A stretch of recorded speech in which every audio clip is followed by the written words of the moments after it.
आता सध्याची परिस्थिती अशी आहे, की आता तुम्ही खूप मराठ्यांना आरक्षण भेटलं. तर मराठ्यांसाठी जरांगे पाटलांनी एक मोठा मोर्चा म्हणजे मोठा मोर्चा निघाला. त्या मोर्चासाठी सगळे आपले मराठी बांधव आहेत ते पुण्याला गेले. पण पुण्याला गेले त्यांना आरक्षण भेटलं सुद्धा.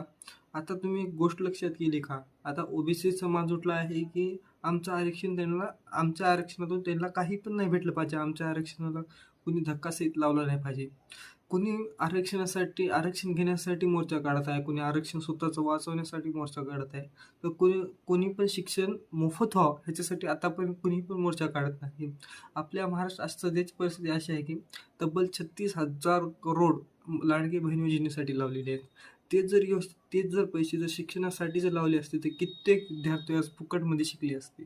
तुम्हीच विचार करा थोडा, की महाराष्ट्रात जर 36,000 करोड जर शिक्षणासाठी जर इन्व्हेस्ट केले, तर मी स्वतः इंजिनिअर स्टुडंट आहे. मला माहीत आहे की सध्याची परिस्थिती काय आहे.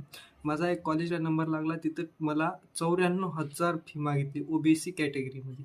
तुम्ही जरा विचार करा की हे जर 94,000 जर एखाद्या विद्यार्थ्याची वाचत असतील काय त्याच्या घरी काय परिस्थिती होईल, त्याच्या घरचे काय विचार करतील. माझ्या जागेवर दुसरी जर फॅमिली असते त्यांना जर ही जर पैसे भरण्याची परिस्थिती नसेल तर ती विद्यार्थी घरीच राहतो. असते जर हेच जर पैसा जर शिक्षणात लावला तर किती आपल्या महाराष्ट्राचा फायदा होईल. असं जर म्हणायचं म्हटलं तर टोटल शिक्षण हे नाण्याचं साधन सोडून एक पैशाचं साधन ठरलेलं आहे. याच्याबाबत तुमचा विचार काय आहे नक्कीच कमेंट बॉक्समध्ये आपण अपलोड करावा.